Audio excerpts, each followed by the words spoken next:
제 고등학교 친구 중에 한 명이 세무 공무원입니다. 대학교 때 세금 관련 공부를 한 후에 세무 공무원으로 일하고 있습니다. 대한민국의 공무원이라고 하면은 참 그 역할상 청렴하게 나라 일을 행할 것으로 우리가 기대를 할 수 있습니다. 공직을 수행함에 있어서 뇌물을 받지 않고 또 청렴하게 또 그 공직에 따라서 절차대로 부정부패 없이 나라를 위해서 봉사할 것으로 그렇게 여길 수가 있겠습니다. 그래서 저도 그 친구에 대해서 그러한 기대감이 있고 그렇게 역할을 잘 수행해주고 있습니다. 현대의 관점으로 이렇게 세금 공무원, 세무직 공무원을 보는 시선으로 오늘 말씀을 대하게 된다라고 할 때 어떻게 했습니까? 본문을 이해하기가 조금 어려울 수 있다라는 부분을 말씀을 나누고 싶습니다. 그래서 지금 우리가 생각하는 이 세무 공무원이나 어떤 세금을 징수한다라는 것하고 당대 세리라는 직업이 또 어떤 식으로 사람들이 평가하였고 또 무슨 일을 하는 사람들이었는지를 또 정확히 파악한다라면은 오늘 레위를 부른 장면이 더 구체적으로 어떠한 내용이었는지를 우리가 알 수 있을 것입니다. 오늘 본문 다루면서 또한 이 레위를 부르신 기사를 보면서 그럼 나의 어떤 부분들을 또 부르시며 하나님과의 관계에서 어떤 것들을 점검해야 하는가라는 부분들을 잘 점검하시고 또 묵상하시기를 주님의 이름으로 소망합니다. 오늘 본문 27절부터 32절 부분을 보면 레위라는 사람이 이제 세관에 앉아 있는 그러한 장면이 나옵니다. 이때 레위가 어떤 표정으로 이러한 업무들을 행하고 있었을까를 상상해 보면 무척 기쁜 표정이었을까, 아니면 세금을 거두는 것에 있어서 어떤 마음이었을까, 이런 부분도 생각해 봅니다. 예수님은 앉아있는 레위를 부르시는데 예수님께서 왜 하필 이 세리라는 직업을 가진 이 남자를 부르셨을까라는 생각을 합니다. 당대에는 굉장히 천하게 여겨졌던 직업이었고 세리하면 옆에 같이 여겨지는 그러한 직업이 나오는데 창기입니다. 세리와 창기, 이런 식으로 사회적으로 굉장히 천대받고 천시하였던 그러한 직업이 세리였던 것이죠. 그렇게 천하고도 천하게 그 당대에 여겨졌던 세리에게 하나님 나라의 복음을 전하는 그러한 일꾼으로 지금 부르신다라는 것이 무척이나 혼란스러운 그런 마음이 들기도 합니다. 27절 말씀을 같이 한번 읽어보도록 하겠습니다. 27절입니다. 그 후에 예수께서 나가사 레위라 하는 세리가 세관에 앉아있는 것을 보시고 나를 따르라 하시니 아멘. 예수님께서 27절에서 이 레위를 보시고 부르시는 게 굉장히 놀랍습니다. 왜냐하면 세리잖아요. 세리면은 사람들이 상대하지도 않고 창기와 이방인과 같고 개처럼 여겼던, 사람으로도 생각하지 않았던 그러한 사람에게 다가섰다라는 것도 놀랍고, 이 세리의 입장에서는 지금 자신을 부르시면 어떡합니까? 왜냐하면 돈을 더 벌고 돈에 대한 욕심이 많았던 사람인데 예수님을 따른다라는 게 돈이 많이 되는 일인가라는 것이죠. 그럼에도 불구하고 또 나를 따르라 외치시는 주님, 얼마나 감사한 부르심입니까? 우리가 마태복음이 이 성경의, 신약 성경의 첫 권이잖아요. 이 세리 레위가 기록한 성경, 그 마태복음의 기록자 이 마태를 부르신 사건인 것이죠. 그러면 어떻게 레위는 자신이 일하던 이 곳을 버리고 떠날 수 있었을까요? 놀라운 일입니다. 가령 성도님들이 오늘 회사에서 입구에서 있는데 또 예수님이 찾아오셔서 나를 따르라 라고 말씀할 때 몇 명이나 자신의 직업을, 사직서를 내고 바로 그날 예수님을 따를 수 있다는 말입니까? 굉장한 일생일대의 결정을 이 세관 앞에서 내리고 예수님을 따라 나섭니다. 이런 결단이 일어나는 게 참 놀랍습니다. 세례로 있었다라는 것이 지금 세례로 있으면서 겸하면서 또 예수님을 따른다라고 하거나 혹은 시간을 좀 달라고 하거나 이렇게 하지 않고 바로 따라 나서는 그 모습이 놀랍습니다. 왜냐하면 그때까지의 레위의 삶이 그러했기 때문이겠죠. 그의 이름은 마태라고도 성경에서 기록하고 있고 또 레위라고도 기록하고 있습니다. 레위 지파는 참 구별된 지파이잖아요. 그 이름 뜻이 레위 이름이 연합된 자라는 이름의 뜻입니다. 그러니까 하나님께서 백성들을 이 이스라엘 모든 지파들이 연합할 수 있도록 연합된 자라는 이름의 뜻을 주신 굉장히 귀한 이름의 뜻인데 그가 지금 하고 있는 이 세관에 앉아서 하고 있는 일들은 세금을 더 많이 부과해서 피땀 흘려서 번 돈을 쥐어짜서 어떻게든 자신의 것으로 만들려는 그러한 짜내는 세리였다라는 것입니다. 이름은 백성들을 잘 연합시키라는 이름의 뜻인데 더 짜내는 그러한 역할을 수행하고 있다라는 것이죠. 어떻게 보면 짜내다 보니까 미움을 사게 되고 사람들이 분리되는 그러한 역할이 지금 세리의 직업이었고 그러한 직업을 택한 레위였다라는 것입니다. 그러니까 이름과 정반대로 살아가고 있었던 인물인 것이죠. 당대 세리는 이제 일반 어떠한 세금 일반세를 거두는 이 세리가 있었고 또 이런 물류가 잘 되는 곳에서 앉아서 관세를 거두는 세리가 있었는데 지금 나오는 마태는 그러한 세리였습니다. 그러니까 더 악독하고 세금을 더 많이 거둘 수 있는 그러한 위치에 있는 세리였습니다. 예를 들면 한 세금으로 10%를 이것에 관세를 걷어가지고 로마에 제출을 해야 된다고 하면 자신이 원래 로마에 부과해야 되는 세금 이외에도 추가로 더 짜낼 만큼 짜내서 자신의 이익을 거두는 그러한 사람이었는데 그 사람이 지금 예수님의 부르심 앞에서 따르겠다라고 하고 나서고 있습니다. 얼마나 놀라운 변화가 일어난지 지금 말로 하지 않아도 알 법한 내용입니다. 그리고 나서 예수 그리스도를 만난 이 레위가 얼마나 마음에 그 감격과 감동이 있었으면 29절과 같은 일을 일으키는데요. 29절을 같이 읽어보겠습니다. 레위가 예수를 위하여 자기 집에 큰 잔치를 하니 세리와 다른 사람이 많이 함께 앉아 있는지라. 아멘. 이것은 마치 예수님을 만나고 나서 한편의 간증 집회를 하는 것과도 같다라고 보시면 되겠습니다. 이 세리 레위가 돈을 어떻게든 많이 모으고 또한 짜내는 그러한 직업을 택했는데 지금 그 많은 세리들을 초대하여서 이런 식으로 잔치를 벌이고 있다라는 게 굉장한 일이 일어났다라는 것을 의미하는 것이죠. 그가 이런 잔치를 왜 배설하게 했습니까? 29절에 보니까 예수를 위해서 이 잔치를 배설하였다라는 것입니다. 그 이유가 무엇이었을까요?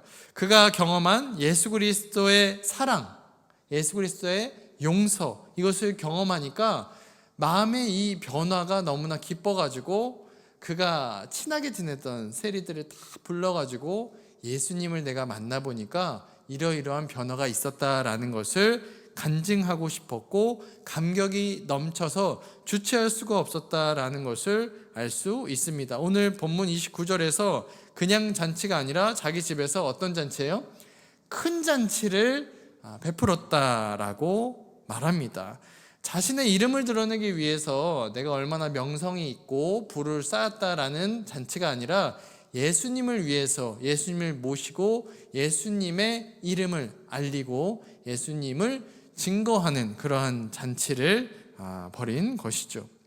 레위가 통행로에서 관세를 부과하는 세관원이었기 때문에 주변의 세리들도 같이 참여를 했을 것입니다. 그래서 이렇게 비판도 하였던 것이죠. 30절에 보니까 바리새인과 그들의 서기관들이 그 제자들을 비방하여 어찌하여 세리와 죄인들과 함께 먹고 마시느냐.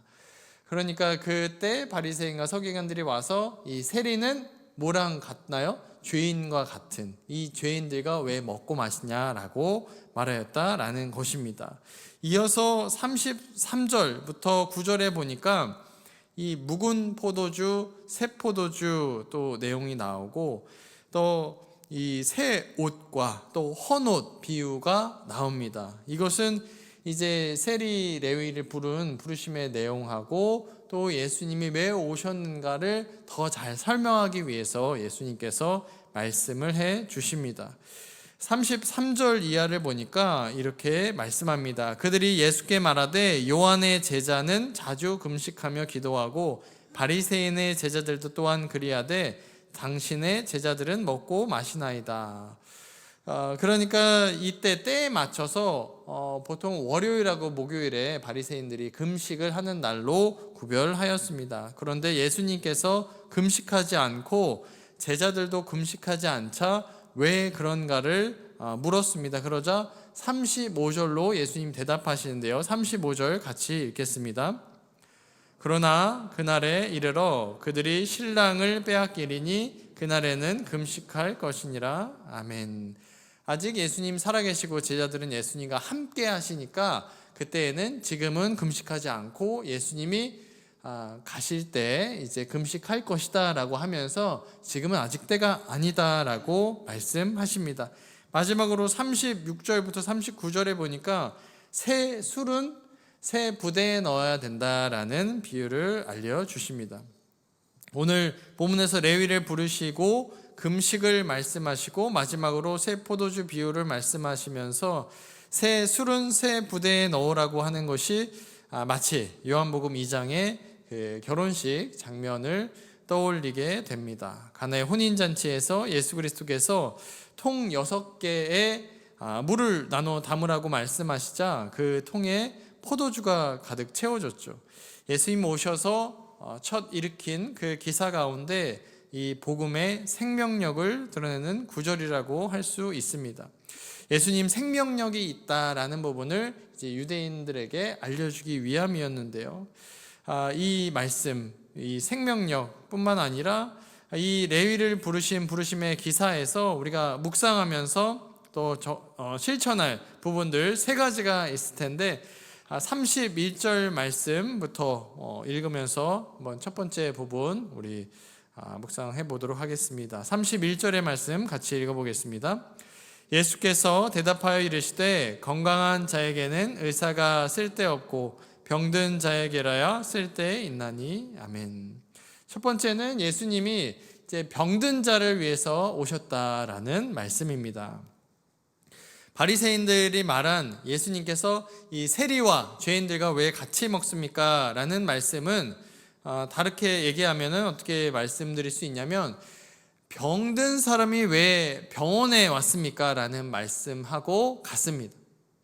그러니까 아프면 병원에 와야 되는데 예수님이 아픈 사람들 찾기 위해서 오셨는데 아픈 사람이 왔는데 왜 바리새인과 서기관 너희들은 그 나온 사람들을 뭐라고 하느냐, 그러한 말과 같다라는 것이죠. 여기서 우리가 오해할 수 있는 부분은 예수님은 온전하거나 완전한 사람들을 찾아오셨다라는 오해가 있을 수 있습니다. 하나님은 완벽하기 때문에 찾아온 것이 아니라 이 죄인을 부르러 오셨고 죄인을 회개시키러 오셨다라는 부분 말씀을 받으시고 온전하지 않을 때에도 또 부족할 때에도 주님 찾으시고 간구하시고 매달리시기를 주님의 이름으로 소망합니다. 그럴 때에 우리가 은혜를 누릴 수 있는데 예를 들면 드라마에 이런 이야기가 굉장히 많습니다. 부잣집 도련님이 카페에 갔는데 이제 그 카페에서 일하는 여자분이 마음에 들어서 첫눈에 반하게 된 이제 그런 이야기들이 많이 나오고 또 부잣집 사장님인데 2세가 예를 들면은 회사 직원인데 또 갑자기 첫눈에 반하게 돼서 또 결혼하게 되는 그러한 이야기가 나오게 되죠. 요즘엔 반대로 예를 들면은 여자 사장님이나 아니면 어떠한 대상이 남자인데 또 직원들과 또한 첫눈에 반해서 결혼하게 되는 그러한 이야기들도 있습니다. 실제로는 그러한 일이 많이 일어날까요? 실제로도 재벌 2세가 카페에서 첫눈에 반해서 결혼을 한다거나 또 직원과 첫눈에 반해서 결혼하는 일이 과연 부모님이 가만히 있을까요? 근데 드라마에서는 결혼을 합니다. 그런데 이 드라마에 나오는 이야기보다 놀랄만한 이야기가 이 하나님께서, 지금 예수님께서, 하나님 아들이신 예수님께서 세리인 이 레위에게 찾아오셨다라는 것이 굉장히 놀라운 일이죠. 이 세리 레위는 이 세관에 앉아서 어떻게 하면 돈을 더 짜낼 수 있을까를 이제 그곳에 앉아서 고민하고 있었을 것입니다. 어떻게 보면 돈에 중독이 되어가지고 어떻게 하면 사람들의 동족들의 고열을 짜내가지고 더 부자가 될 수 있을까만을 고민하던 사람이었습니다. 그러니까 더 세금을 거둬야 되는데 얼마만큼 더 거둘 수 있을까 하는 레위에게 예수님께서 이렇게 말씀하시는 것이죠. 예수님께서 이제 아픈 너에게, 돈에 중독되어 있는 너에게, 노예가 되어 있는 너에게 왔다. 그래서 눈이 가려져 있는 마치 맹인과 같은 너에게 왔다. 마음으로 원하지 않아도 발작이 일어나는 사람을 말씀을 드렸습니다. 그 사람은 이 전에 9절에서 다루고 있는 중풍병자죠. 중풍병자는 자신의 몸에 경련이 일어나는데 이 경련을 자기가 통제할 수가 없어요.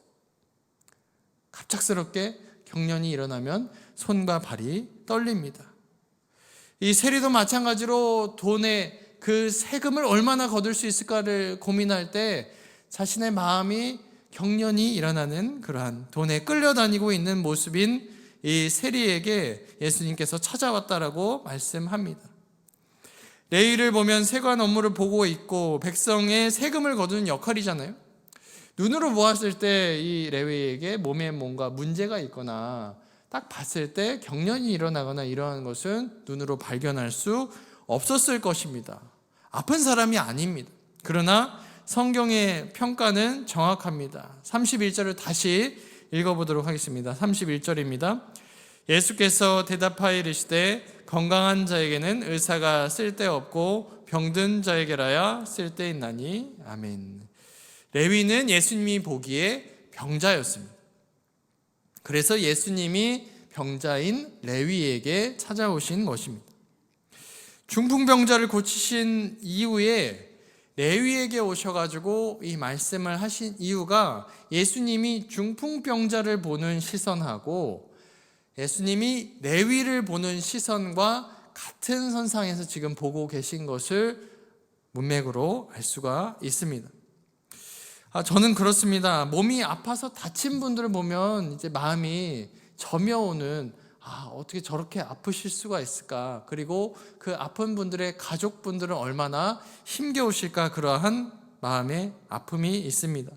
그런데 예수님께서는 눈으로 보기에 이 아픔이 있는 분들에 대한 이 마음이 있으시지만 또한 뿐만 아니라 눈으로 보이지 않는 마음에서 일어나고 있는 그 경련, 그 마음의 경련, 레위가 돈에 대한 갈망으로 일어나고 있는 그 경련, 그래서 주체하지 못하는 그 경련 가운데 있어서 끊어내지 못하는 상황에 있는 상황들에 주목하고 있습니다. 레위가 같은 민족이잖아요. 같은 민족.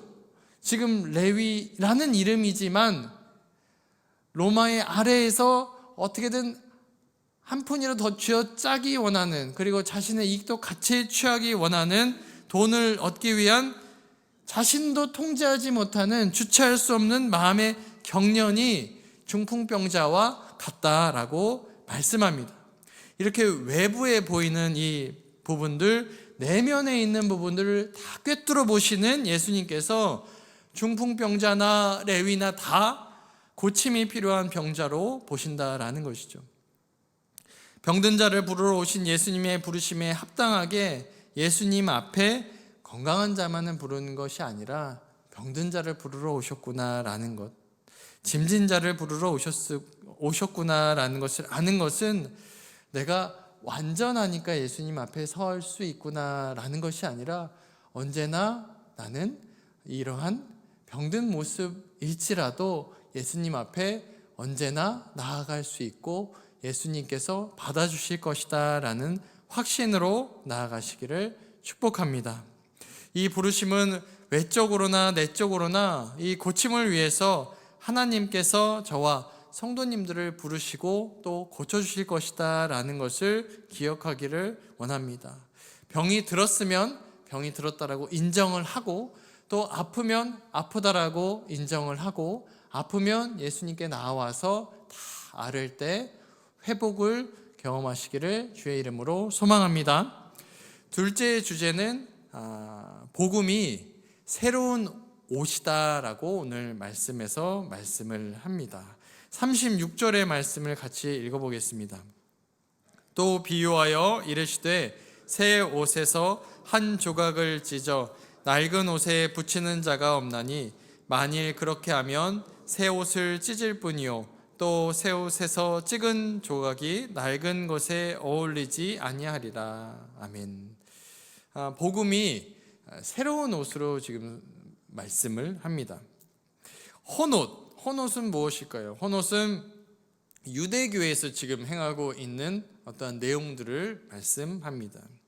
예수님께서 비유한 것이 유대인들의 어떤 삶의 관습과 습관, 이것이 의식들이 헌옷으로 말씀을 합니다. 그래서 그들에게 끼워 맞추는 것이 끼워 맞춰서 그들과 같이 될 수 없다라고 이야기하는 것이죠. 복음이 새로운 옷이니까 새로운 옷을 입어야지, 새로운 옷이 있는데 이 헌옷을 조금 찢어가지고 새로운 옷에 붙이면은 새 옷이 될까요? 절대 그렇게 되지가 않겠죠. 그래서 복음이라는 새 옷에 한 조각을 찢어서 낡은 옷인 유대교에 붙인다라고 하면 그 옷은 찢어질 것이다 라고 말씀하는 것입니다. 그러니까 복음과 유대교의 일부분을 계속 접목하거나 그러한 것으로 끼워 맞추려는 그러한 내용을 어울리지 않는다. 새 옷은 통으로 이 복음을 입어야지 유대교랑 같이 갈 수 없다라고 말씀합니다. 이 새 것과 헌 것이 어울리지 않는 경우가 여러 가지가 있겠죠. 예를 들면 일을 어떤 사람이 배운다라고 할 때 회사에서 일을 다시 가르치는 것이 이제 처음 가르치는 것보다 이제 힘이 들 수가 있겠습니다. 예를 들면 회사에서 1에서부터 10까지를 이렇게 다 알고 있는 사람이 필요한데, 예를 들면 지난 회사에서 1, 3, 5만 이제 배워온 경우가 있다라고 생각해 보면 이제 회사에 그 1하고 3, 5가 배운 사람이 왔을 때 뭐 2나 4, 6을 더 가르쳐 가지고 보강을 하는 게 좋을까요? 아니면 처음부터 1, 2, 3, 4, 5, 6을 가르치는 게 좋을까요? 사람에 따라 다를 수 있지만 처음부터 1, 2, 3, 4, 5, 6을 가르치는 것이 수월하지 않을까 생각을 해봅니다.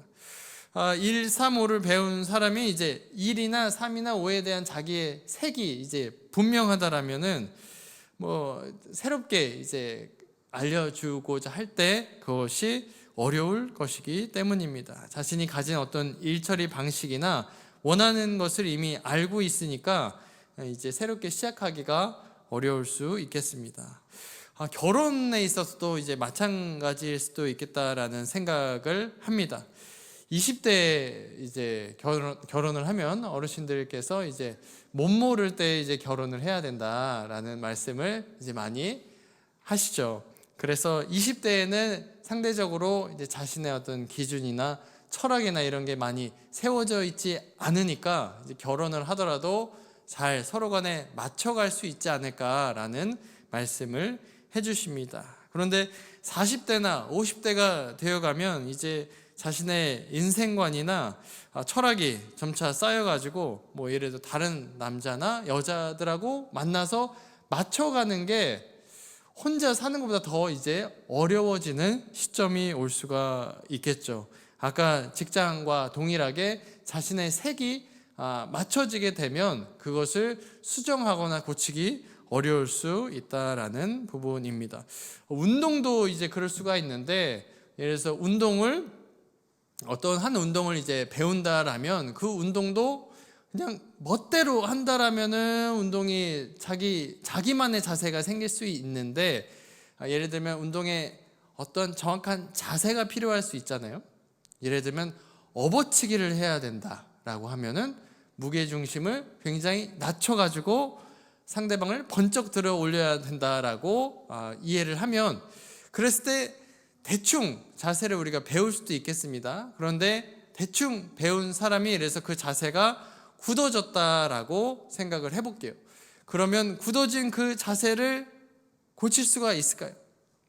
어려울 것입니다. 그런데 새로 배우는 사람이 정말 잘 가르치는, 그래서 유도 선수에게 배운다라면 그 자세를 정확하게 배워서 또 그것을 할 수 있을 것입니다.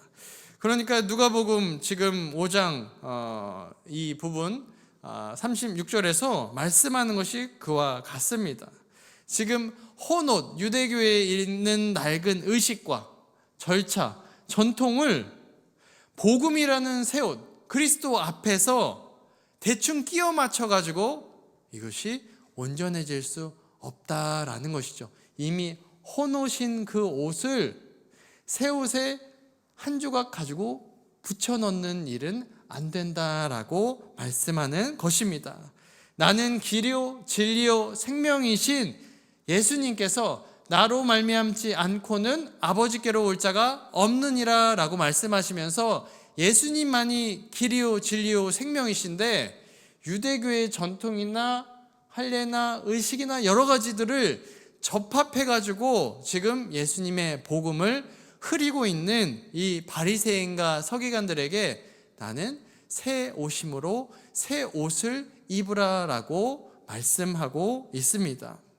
유대교의 이 종교적인 옷으로 유대교의 옷을 입히려고 하는 예수님의 제자들에게, 이 옷을 입히려고 하는 자들에게, 이 바리새인과 서기관들에게 그 옷을 입힌들 어떻게 된다고요? 찢어질 것이다 라고 말씀합니다. 그러니까 예수님의 새 옷만이 살 수 있는 길이고 그것만이 진리이다라는 말씀입니다. 그럼 마지막 단계는 무엇일까요? 오늘 37절의 말씀 같이 읽어보도록 하겠습니다. 새 포도주를 낡은 가죽 부대에 넣는 자가 없나니 만일 그렇게 하면 새 포도주가 부대를 터뜨려 포도주가 쏟아지고 부대도 못 쓰게 되리라. 아멘. 이 마지막 내용은 새 포도주는 새 부대에 넣는다라는 것입니다. 이 새 포도주는 예수 그리스도의 이 복음의 생명력을 의미합니다. 예수님의 이 생명력을 유대교에 접목하거나 유대교라는 틀에 어떻게 할 수 없다는 거예요? 담을 수가 없다라는 것입니다. 예수님의 복음의 이 생명력을 유대교의 틀에 넣었을 때 이 옛 가죽부대, 이 유대교라는 가죽부대에 넣었을 때 어떻게 될까요? 생명력이 너무나 커서 어떻게 될까요? 터져버린다라고 말씀합니다. 낡은 가죽부대에는 낡은 포도주가 들어가 있는 것이고, 이 새 포도주에는 새 가죽부대에 들어가야 된다라는 말씀입니다. 이 말씀이 좀 더 이해가 되기 쉽게 하기 위해서 우리 마태복음 5장 20절의 말씀 같이 한번 읽어보도록 하겠습니다. 읽겠습니다. 내가 너희에게 이르노니 너희 의가 서기관과 바리새인보다 더 낫지 못하면 결코 천국에 들어가지 못하리라. 아멘. 이 마태복음 5장 이 보물과 같은 말씀을 주시면서 이 팔복의 말씀을 주시고, 그리고 너희는 세상의 소금과 빛이다 라고 말씀하시면서, 세상의 소금과 빛이라는 것이 어떠한 의미일까요? 그냥 그 자리에 있어도 존재 자체로 빛이 난다라는 의미입니다. 성도님들이 가는 자리마다 가시기만 해도 빛이 나가지고 와, 예수님 믿는 사람이구나 라는 게 말하지 않아도 감동이 된다라는 말씀입니다. 이렇게 존재 자체가 다르다라는 내용인데, 이 너희 의가 서기관과 바리새인보다 더 낫지 못하면 결코 천국에 들어가지 못하리라 라는 것이 이 복음의 생명력과 관계가 있습니다. 예수님께서 이 의가 바리새인과 서기관들에게 전혀 다르다라고 말씀하신 것은 그 열매가 다르다라는 것인데요, 이것은 양적인 다름을 의미하는 것이 아닙니다. 이 더 낫다라는 표현, 20절에서 마태복음 5장 20절에서 말씀하는 것은 질적으로 다르다라는 메시지입니다. 그러니까 충실하게 율법을 더 많이 지키라는 그러한 종류의 것이 아닙니다. 바리새인과 서기관의 의랑 그리스도인의 의는 어떻게 다르고 생명력이 있을까요? 바리새인과 서기관의 의와 그리스도인의 의가 차이가 나는 부분은 성령 하나님께서 성도 안에 내주하셔가지고 거하시는 전에 있다라는 부분, 이것이 차이가 있습니다. 이것은 무엇인가, 율법의 조항을 200개 지킨 이 바리새인과 서기관보다 그리스도인들이 201개를 지켜가지고 나는 잘했다, 생명력이 있다라는 의미가 아닙니다. 이 성령을 받지 않은 바리새인과 서기관들은 피상적으로 이제 문구를, 우리가 율법을 아니까 이 율법을 어떻게든 하나를 더 지키고 이제 덜 지키고 이렇게 해나갈 수가 있습니다. 그러나 그리스도인들은 마음의 이제 중심이 그 가운데 있어서 그것을 행한다라는 것인데요, 사무엘상 16장 7절도 이제 같이 한번 읽어보겠습니다. 네, 읽겠습니다. 여호와께서 사무엘에게 이르시되 그의 용모와 키를 보지 말라. 내가 이미 그를 버렸노라. 내가 보는 것은 사람과 같이 아니하니 사람은 외모를 보거니와 나 여호와는 중심을 보느니라 하시더라. 아멘. 그 행위를 했는가, 행위를 하지 않았는가, 그 부분에 초점이 있는 것이 아니라 그 마음의 중심이 어디에 있는가, 그것을 하나님께서 보신다라는 것이죠. 중심이 없다라면 그 표현이 나왔더라도 연기가 되고 외식이 된다라고 말씀합니다. 그러니까 바리새인과 서기관의 지금 이것은 연기, 이제 외식이다라고 예수님께서 말씀하고 있습니다. 그러니까 마음 가운데는 텅 비어버린 마음인데, 그리스도인은 마음이 성령 하나님 가운데 충만해져 있기 때문에 그 생명력이 충만하다, 생명으로 가득하다라는 말씀. 그래서 바리새인과 서기관의 의와 그리스도인의 이 의는 질적으로 다르다라고 말씀합니다. 생명력이 없는 이 바리새인과 서기관들에게 어떻게 말씀했나요? 회칠한 무덤이다라고 말씀했습니다. 이제 겉만 번지르르 해서 그들이 선한 사람이고 기도하는 사람인 척 연기하지만 이제 외식이라고 예수님께서 말씀하였습니다. 그 내면이 썩은 무덤이어서 썩은 내로 진동한다라고 예수님께서 말씀하셨습니다. 그러나 그리스도인들은 이 생명력, 이 새 포도주에 이 새로운 생명이 가득하여 가지고 복음의 생명력이 이 새 포도주 가죽 부대에 담아서 그 생명수가 넘치도록 흘러 넘치고 있다라고 말씀합니다. 오늘 말씀을 정리해서 이 중풍병자와 세리, 레위가 동일하게 앉아있는 모습을 발견합니다. 누가복음 5장의 중풍병자 기사에서 24절에서도 일어나 내 침상을 가지고 집으로 가라라고 말씀합니다. 이때 중풍병자도 일어서지 못하고 있습니다. 오늘 본문이 27절에서 레위에게도 레위가 앉아있는 것을 보시고 일어나 나를 따르라라고 말씀하죠. 둘 다 앉아있는 상태, 한 명은 육체적으로 앉아있으며 몸을 마음대로 움직이지 못하는 상태에 있고, 또한 레위는 마음이 병들어서 돈의 노예가 되어 어떻게든 쥐어짜려고 하는 그러한 마음으로부터 자유롭지 못한 병자였습니다. 이 의원이신 예수님께서 부르시지 않으면 움직일 수가 없는, 한 발도 움직일 수가 없는 형편의 사람입니다. 나에 대한, 그러므로 나의 현실 또 형편을 바로 오늘 바라봐야 된다라고 말씀합니다. 몸이 튼튼하다고 해서 두 발로 이 자리에 나왔다라고 해서 마음도 튼튼하리라는 보장은 없습니다. 앉아있는, 움직이지 못하고 절고 있는 나의 모습, 저의 모습, 성도님들 가운데 혹여나 그런 모습이 있다라면 그 모습을 발견하시고 이 자리 가운데 주님의 음성 듣고 자리를 박차고 또한 일어나시기를 주님의 이름으로 소망합니다. 말씀을 맺습니다. 성도님들께서는 무엇으로 가득 채우시기를 원하십니까? 예수님께서는 헌 가죽 부대, 헌 옷, 또 건강한 자들, 건강하다라고 말하는 자들이 실상은 비어있다 말씀하였습니다. 바리새인과 서기관의 그 헌 옷, 또 헌 가죽 부대, 그들의 건강하다라고 자부하는 모습들이 비어있다라고 지적하십니다.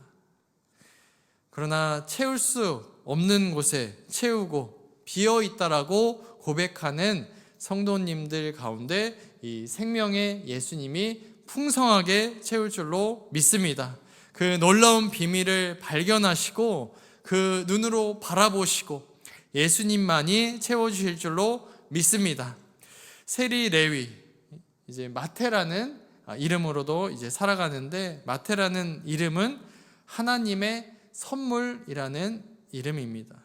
이제 백성의 고열을 짜내고 돈에 눈이 멀어서 주저앉아 있는 레위가 이제 하나님의 보물이 되어서 이제 백성들이 연합할 수 있게 하는 본래의 이름으로 또 하나님의 선물로 역할을 하면서 이제 하나님의 이 복음을 볼 수 있는 눈이 열리고 보물과 같은 하나님의 왕됨을, 예수님의 왕됨을 선포하는 마태복음을 기록하는 놀라운 그러한 기록자가 된다라는 것이죠.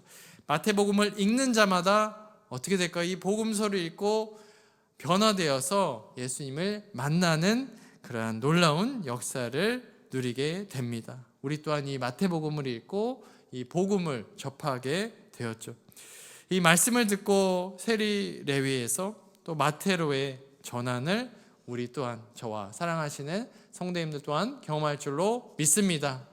이전에는 무언가 눈이 멀어 있고 중독되어 있었다라면 우리가 변화되어서 하나님의 사랑의 통로로 이러한 놀라운 전환을 경험할 줄로 믿습니다. 또한 일상이 선물의 자리가 또한 되게 하실 줄로 믿습니다.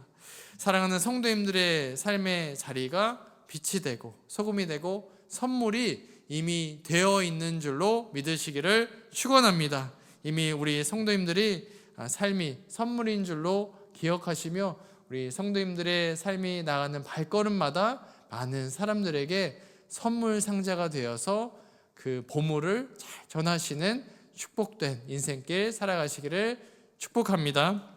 기도하겠습니다. 사랑과 은혜의 주님, 감사합니다. 오늘 우리를 붙잡아 주셔서 고치시고 또 죄를 용서하여 주심에 감사드립니다. 오늘 그 부르심에 감사드립니다. 새로운 생명 주님 안에 있음을 믿습니다. 오늘 새로운 포도주 가죽부대의 생명이 풍성함을 믿고 예수 그리스도께서 주시는 새로운 옷과 또한 신부되어 기쁘게 살아가기를 소망합니다. 모든 이들 가운데, 아픔 가운데, 병 가운데 있을 때 하나님께서 치유자 되시며 회복자 되심을 믿으며 나아가기를 소망합니다. 그래서 예수 그리스도께서 오셨음을 믿고 고백하며 모든 것 주님께 내어놓으며 나아가기를 소망하며 모든 말씀 예수 그리스도의 이름으로 기도드립니다. 아멘.